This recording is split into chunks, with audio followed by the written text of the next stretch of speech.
Welcome to Region Angels. It's a show that celebrates the people doing just really amazing things in the community. So you're either hearing us live, how cool is that, on WJOB here at the Strachan Van Til Studios, or on the radio at 12:30 a.m. or 104.7 FM. Or maybe you just found our podcast episode on YouTube, Spotify, or wherever you get your audio fix from. So originally the show was called Speaking of Charity, and it was started by Gloria Gogo Morris, but now she has decided to create this new format, which I'm super excited to be a part of, which is called Region Angels. I don't know if you see the amazing graphics she worked on and developed. And what we want to do is shine a light on individuals, nonprofit organizations, angel investors, and even companies making a real difference right here in our backyard in the region. My name is Tina Chip, and I am today's guest host on the show, and I'll be a regular here as we make the show bigger and bigger. I'm excited also to announce our new YouTube channel, so please subscribe. It's at Region Angels, and you'll see our videos, shorts, and podcasts and list of episodes. We need to get to 1,000 subscribers on YouTube. We're getting there. I think we're at 120.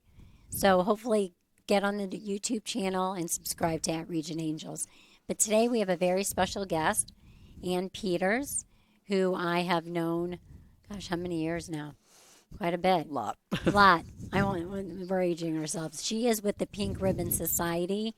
And again, this is a local organization, a nonprofit, right here in our backyard that's making a difference in the lives of those that need help with maybe getting screened for breast cancer or have a diagnosis. So before I open up too much, I want to talk to you and maybe quickly introduce yourself, Ann. Of course. Thanks, Tina. I know you like this couch. I like this couch. It's comfortable. Sucking you in. Thanks for the invitation. I enjoy being here absolutely. today. In 1977, I was diagnosed at the age of 34 with stage 2 metastatic breast cancer.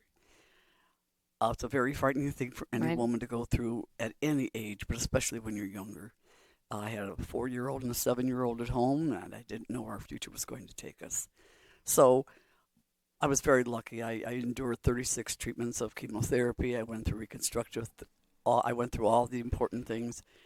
And as time went on, I just knew I wanted to pay it forward.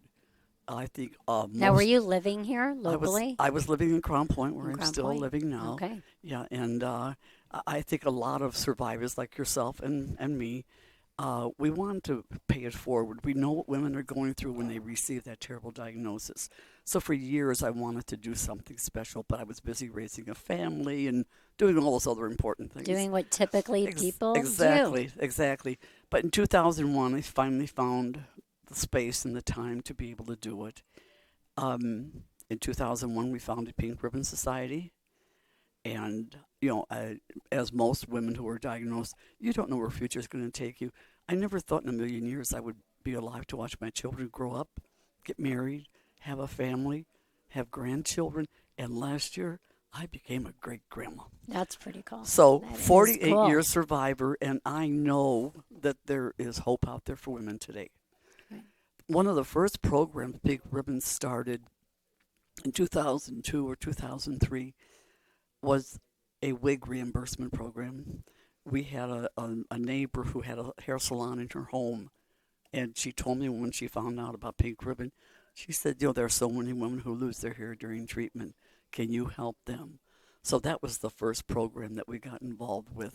I think up to recent times now, we've invested about $160,000 into wig reimbursement for the women in our community. Let's talk about that. So you're it's just you running the show. Well, I mean, you have a board who is amazing. I mean, your website is amazing because it says everything you can do that you do for the region. So if I'm recently diagnosed with breast cancer, I think the assumption is made, and just to be transparent, I'm a 31 year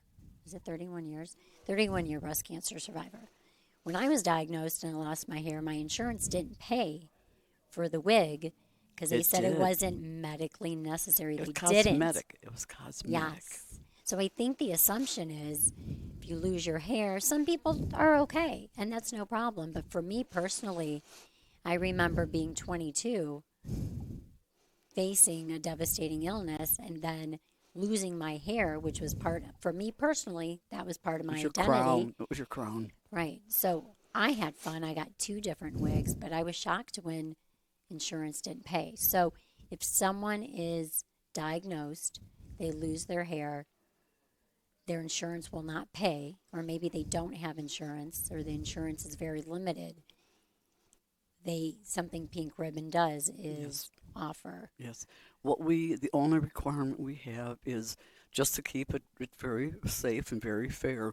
We ask the patient to get a prescription from their doctor or their nurse practitioner Sure. for a cranial prosthesis or for a wig. They can take that to any place they want to go. They can purchase a wig. They send us a copy of the doctor's prescription and a copy of the receipt, and we will reimburse them up to $200 for that wig. And you're right. It's most insurances just don't cover it. They don't look at it as a necessity. But when a woman loses her hair, her sense of dignity is gone. She feels unattractive. I mean, we pay so much attention to our hair and our breasts, Right. So that was the first program we started. We really thought that would be a huge investment, and it has been over the years.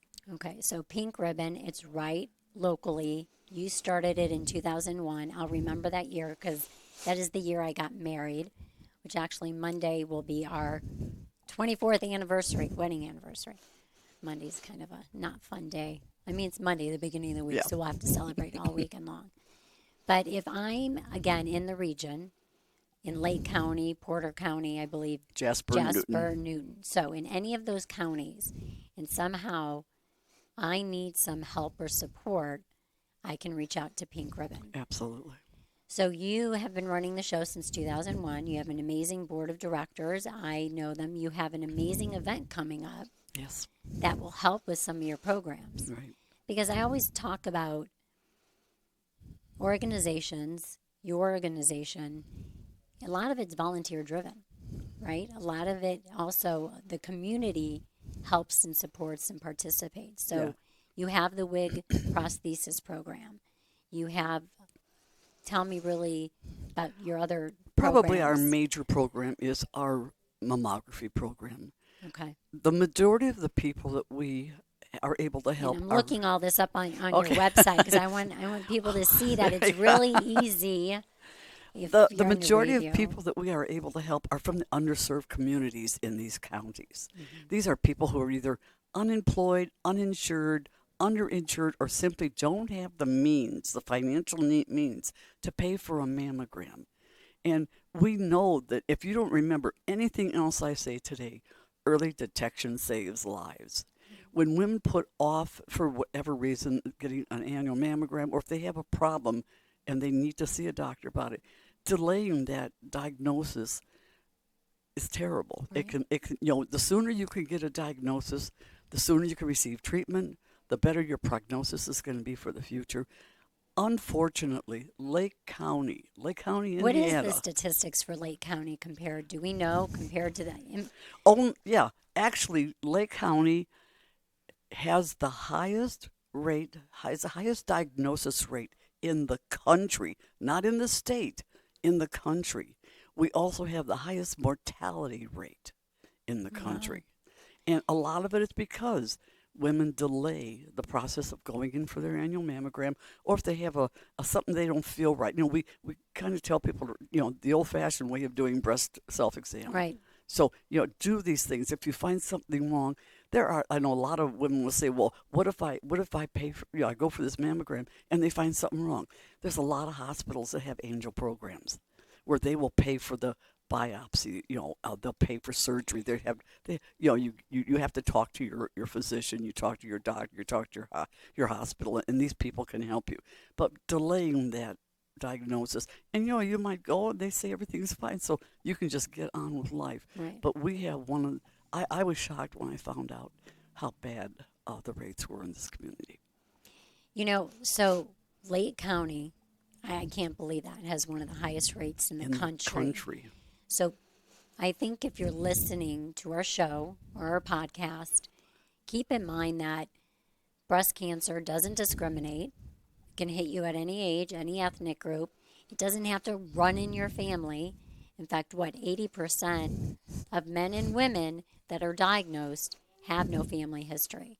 So the cool thing is, if you're listening and you have a sister, mother, daughter, cousin who fits the criteria, which is 40, unless there is a significant risk factor, like if you had a pediatric cancer, like I did, Hodgkin's, and radiation to your chest, whether you're man or woman, you're at increased risk. There's resources. That's the bottom line. So if you're afraid to go get a mammogram because you don't have the means, Pink Ribbon will help. And I'm looking on their website, and there's like the Pink Ribbon wig reimbursement program. You have mammograms and ultrasounds that you help support, the Pink compression sleeve program, the Pink pockets. Talk to me about the Pink pockets. It's a little bit different than what everybody else does. Most women, when they are released from the hospital after a mastectomy, they go home with a drain that goes from the surgical site into these little balls that collect the fluid that is draining. And they just kind of flare around all over the place. Pink pockets is actually it's a piece of material that has two-sided tape around the bottom and sides. You can tape that to the inside of your pajamas or your blouse or whatever it is, and put those bulbs inside that pocket. So you'll have that for people. We give those to the hospitals, and we ask them to distribute those to the patients when they leave the hospital. That's awesome. I mean, amazing programs. I mean, I can go on and on. But with these programs, you need the funding. Otherwise, you can't do the programs. So I know you do a pretty cool thing every September, a calendar. Did you bring one? Oh, I didn't. I'm sorry. So then you'll have to go to the event. Or you'll have to go to the website and order a calendar. It's amazing. It is actually survivors. I actually was a calendar girl a few times. That was fun. And it's people that have battled. And if you know someone who has recently battled breast cancer and you would like to nominate them, are you done for 2026? No, the last day for nominations is July 1st. Ooh, so there's time. People time. can actually go onto our website. There's a nomination form on the website that they can print out, fill out. And the website is? pinkribbonsociety.org. So pinkribbonsociety.org. If you know someone you'd like to nominate, the criteria is 3 years out of treatment. Correct. Man or woman? Because that's interesting, yes. Because about 2 to 3% of all diagnoses of breast cancer are in men. Which is crazy. And we've had actually 3 men on our calendar. Wow. Who have been breast cancer survivors. So it doesn't happen very often, but it can happen. Yeah. So it does, and we don't know, and that's where I say it doesn't discriminate. But July 1st is the deadline. It's a really fun thing to do, to participate in this calendar. It raises awareness. It tells your story, and then it culminates in this awesome luncheon at the Avalon. I feel like the Avalon is really an amazing place where a lot of... I was actually working there when I started Pink Ribbon. Wow. And so we continue to go back because Peter's been very good to our organization. Peter's great. He's a good guy. So the luncheon, what's the luncheon? What's so special? Why should... I've been at the luncheon, so I know you have a lot of fun things that happen. Yeah. Well, again, with the Calendar Girls, we present the Calendar Girls. We do a video that the Times newspaper does for us. We do a video of their journey and pictures of them with their families and friends, and then we have them up on stage and we acknowledge how successful they've been in fighting breast cancer. The real fun part of it is we have what we call celebrity servers. Yes. And Tina's husband and brother have both been servers many times. Chris Pavlu, my little brother, and Great Chip. Oh, they eat that up. They love eat it. That up. Oh, they actually serve lunch to our guests. We have between 600 and 700 people who attend So it's How many years have you been doing this luncheon? this will be the 24th year this September. Wow. So we've been doing it for a long 24 time. years. But so our It's fun. we have vendors, we have a raffle. Our basket raffle is I love your basket we're raffle. very well known for our basket raffle. We do 80, 90 baskets, and our baskets are gorgeous. Our girls do a really great job Really of pulling good. everything together, and that's one of our biggest fun. We only do one major fundraiser a year, and it's this luncheon. It's fun. So- So this year it is, I'm looking on, again, this website has all this information. If you didn't catch everything and you want to go back and look it up, but the luncheon this year is Sunday, September 28th. Correct. Right, my vision isn't that great. But it is a fun day, and you do it before Breast Cancer Awareness Month. Correct. We which- do it in preparation of. to launch it, Yes. sort of, right? Which I love. The other cool thing you do is the Gillespie Award at this Yes. event. Yes, and actually, Tina was our Gillespie Award recipient last year. That was a huge honor. The award was named after Dorothy Gillespie, who was a nurse. She was an Army nurse. She was a nurse at the community hospital. She served many different capacities, and she was also a breast cancer survivor, and she ran the Why Me program for many years. I always felt like there had to be some woman in our community that we could acknowledge who would be such a great role model for other people. So we named Dorothy. Well, when I tried to get in touch with her to let her know we wanted to do this, I found out she'd passed. She passed in December from COVID, and so we still named the award after her. Now we've given it out, for 3 years now.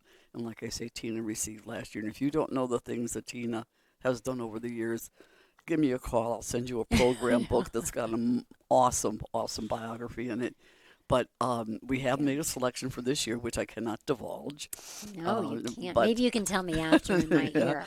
But I met with her yesterday, and she was very appreciative, and she acknowledged, and she said yes, that she would do it. So it's just, we just try to make people understand that there is life after breast cancer. Right.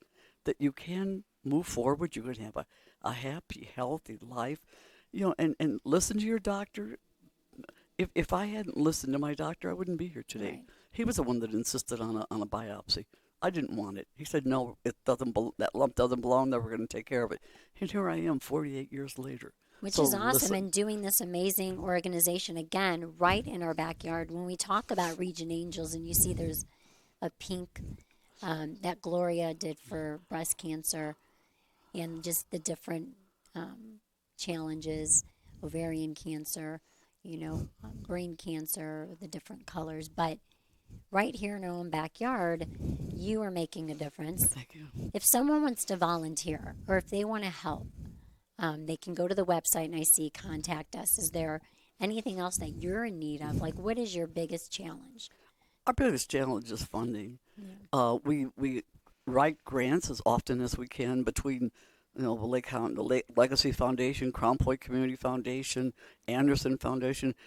Anybody that has a foundation out there that will award grants for this sort of work. We apply for grants. We don't always get them. There's a lot of companies out there looking for money. So our fundraiser is real important to us because we do raise a lot of money at that fundraiser. We have a lot of outside organizations who raise funds for us. And I'll go ahead, with Strachan Van Til's probably been our biggest supporter And they are, for all these these years. are the Strachan Van Til Yeah. Studios. This You this realize, past see? year, they Yes. with their program, with their Roundup program, Roundup they program. they donated over $40,000. That's We have amazing. local car dealerships who run a South Lake Nissan and Kia. They run a month-long activity in October. In the past, they have given us a percentage of the sales for that month. So it's those outside organizations that we really count on. If without that funding, we would not be here. Yeah, I'm looking right now at your to your generous sponsors, and I see there's quite a bit. But to your point, there are a lot of organizations. I think, again, the really cool thing is when you're giving money, or you're going even to the luncheon, or you're participating in some, or even at Strax when they ask you to round up, all that little bit stays right here in Northwest Indiana, Right here, Lake Porter, Jasper, Newton counties. It does not go out of the area. which, sometimes you kind of wonder where the funds, but we know, and you have been making an impact since 2001, which is Right. incredible. Yeah, we just, we want to be there to help. I think on our board or on our committee, there's 5 or 6 women who are survivors. The others have been in. I have a gentleman on board whose wife was a survivor. So there's a lot of people in our community who want to help. Getting ready for our luncheon is our biggest challenge.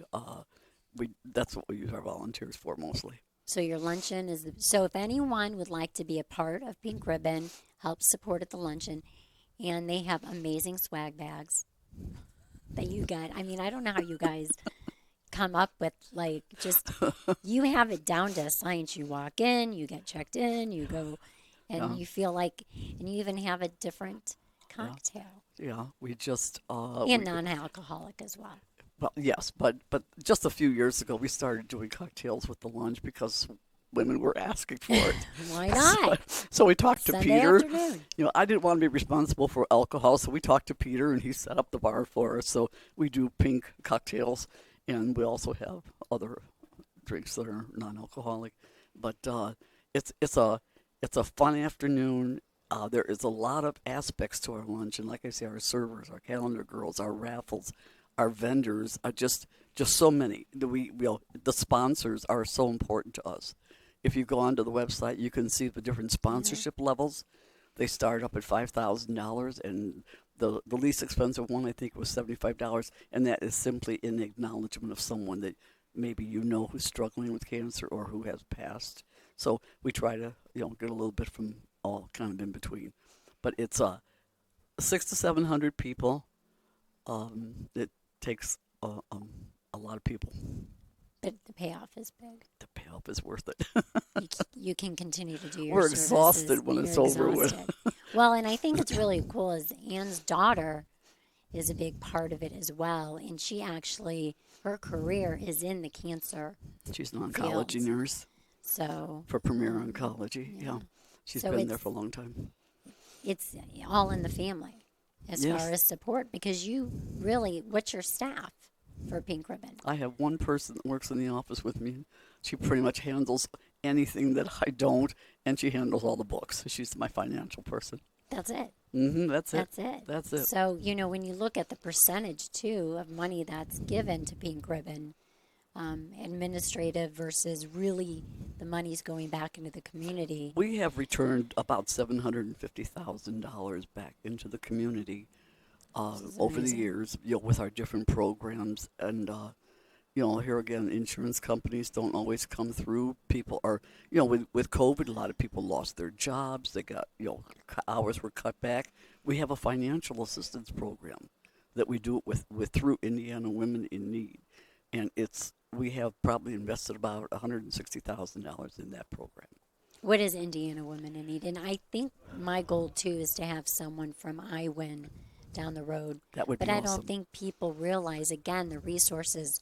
So, again, all these resources can be found on your website, which if someone wants to go, Pink Ribbon Society. .org. I thought you would finish You were looking at me. half the sentence for me. No, but when someone's going through treatment and maybe they can't work all their hours, maybe their hours are cut back, maybe they simply can't work because the treatment is too hard on them. We want them to be able to concentrate on getting well. Don't worry. Let's try to help them not worry about finances and all those other things. We'll do what we can to try to help. And the Indiana Women in Need program provides financial assistance in the form of prepaid vouchers that these patients can use for groceries, gas, medical supplies, a list of things. If they go to iwinfoundation.org, they can find out more about iWin and how it can help them financially. That's, again, resources that you don't even know exist because you're not in those shoes until you're in those shoes, right? Facebook, are you on any social media or? We're on Facebook, and our Facebook is Pink Ribbon Society, Inc., INC. Okay. We were hacked, unfortunately, last year, so we're having a little trouble trying to get our audience back. So please go on and Okay. find us and like us. Okay, like you on Facebook, and maybe you can get on YouTube and Instagram. And There you go. we'll have this as a podcast as well, and you can share it on your Thank you. website. So if it's 2 words of advice, Early detection. okay, That's my amen. your amen. Yeah. So if you're listening, make that phone call. If you need the resources that Pink Ribbon provides, if someone cannot access the website, is there another option for them? Just give us a call. We'd be glad to sit down with you and you'll go over, answer any questions. Our number at the office is 219-472-0704. Okay, and we put up the graphic as well so people have the address, the phone number.